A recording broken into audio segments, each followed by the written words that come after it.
You are watching a Rutgers Institute of Earth, Ocean, and Atmospheric Sciences video, and today we're at the Rutgers Pinelands Field Station within the Silas Little Experimental Forest with John Dighton, who's the station director and an EOS faculty member. John, can you start with telling me a little bit about how this site was formed?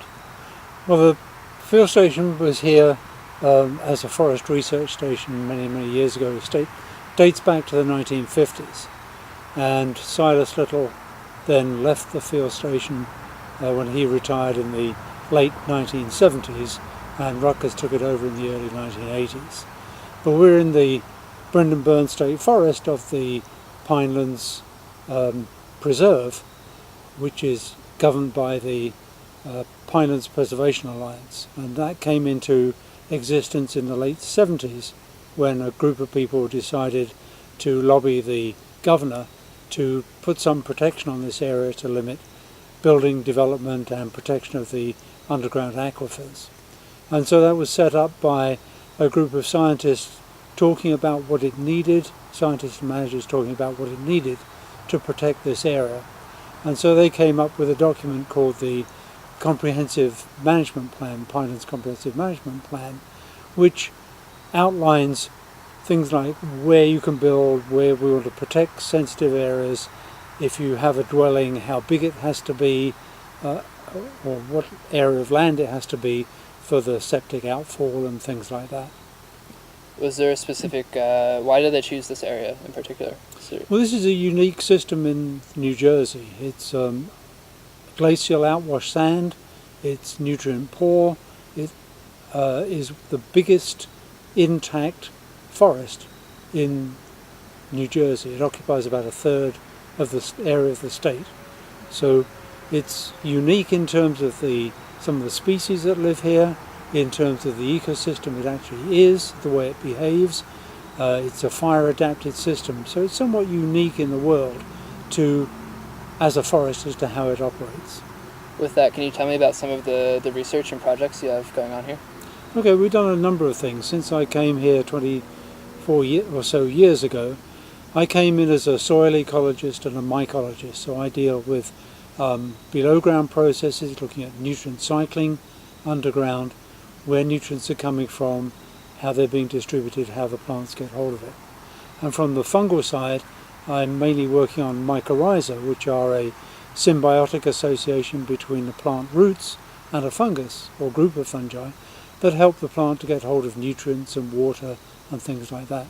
So most of our research has evolved around that big area and then diversifying from that. So because the system is prone to fire and adapted to fire, and the fact that to protect the system from fire, the foresters put controlled burns through. These are light burns conducted in the winter, which help to reduce the fuel load on the forest floor. So this is one area we got into and are getting back into again now, is what is the impact of that burning below ground? When a nutrient's being released, what impacts do they have on our mycorrhiza and soil animals and things like that? So it's one area. Another area we're interested in is pollution. Because this is a nutrient poor system, we think that it may respond very rapidly to pollution events. So nitrogen deposition is one of these non-point source pollutants, which actually is a fertilizer. And so you think it would be good for the forest. But it's also a pollutant.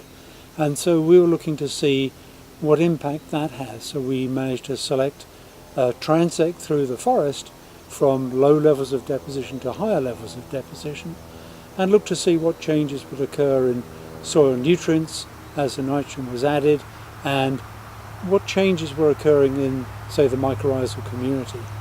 And we found that we were getting significant changes in that mycorrhizal community over very small changes in the nitrogen level coming in, compared to places like Europe, where you don't see those effects until you get perhaps twice or three times that level of nitrogen deposition.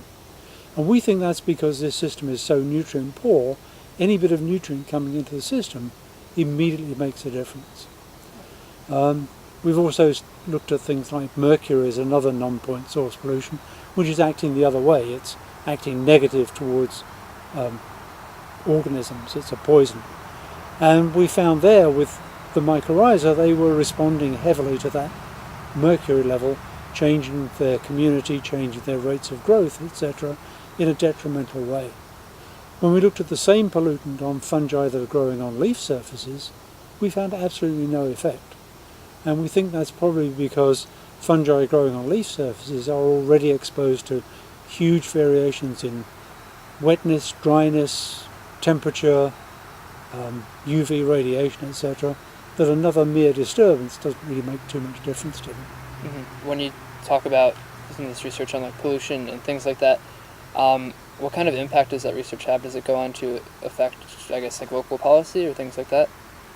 Well, we could turn it into local policy. It's very difficult if you're talking about non-point source pollution because there's not much we can do about it. Okay. But one of the things we're highlighting is the degree of susceptibility of this system to disturbance, or the degree of resilience of the system to disturbance.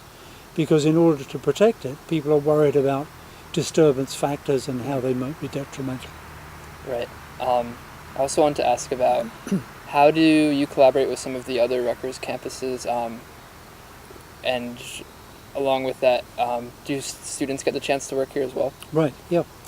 I'm in either the fortunate or the unfortunate position of having a split appointment between two different campuses. So I'm with the Ecology and Evolution Department in New Brunswick and the Biology Department on the Camden campus. So that immediately puts me in contact with a whole variety of potential collaborators. And I have had collaborations on both campuses and still have collaboration on both campuses. And this is also beneficial in terms of attracting students because we could think about tapping into different programs. The Biology Department in Camden has a master's program, and Ecology and Evolution we have both masters and doctoral students. So that's a way I can tap into both pools of those students to bring to the station to do their research. And we also offer the ability of undergraduate students to work with us, and they may either be from Rutgers campuses, or we've had students who are living locally but attending other colleges, and they often come and volunteer to be workers here. So at the moment we have three students from different universities actually working with us on site. So can you talk at all about some of the work that they're focused on? One of them is helping me, particularly we've got some projects looking at the effect of southern pine bark beetle, which is progressing further north as winter temperatures get warmer, and that those beetles introduce their own fungi to trees for feeding the larvae as they eat the wood that's colonized by the fungus. So one of my interests there is does wood that's affected by the beetles decompose more quickly than wood that doesn't, because the trees that the beetles attack will ultimately die and get integrated into the decomposition system. So one of the students, she's actually a Rutgers student who's working with us, she's helping me out. She's doing a lot of the lab studies where we're doing some experimental manipulations, growing fungi, culturing fungi onto wood that either has or hasn't got beetle. Right. Those are most of the questions that I had. Is there anything else you want to add about this station? We have fairly good lab facilities here, so we can do our own chemical analyses for most of the things that we would need to do. We have microscopes, we have culturing facilities here. We also have a dormitory. It sleeps a few people, 15 people or so, and this encourages people to come and bring classes. So in a couple of weeks' time we have a group coming down from Columbia University, and they come here usually twice a year. But it also opens us up to having visiting scientists here.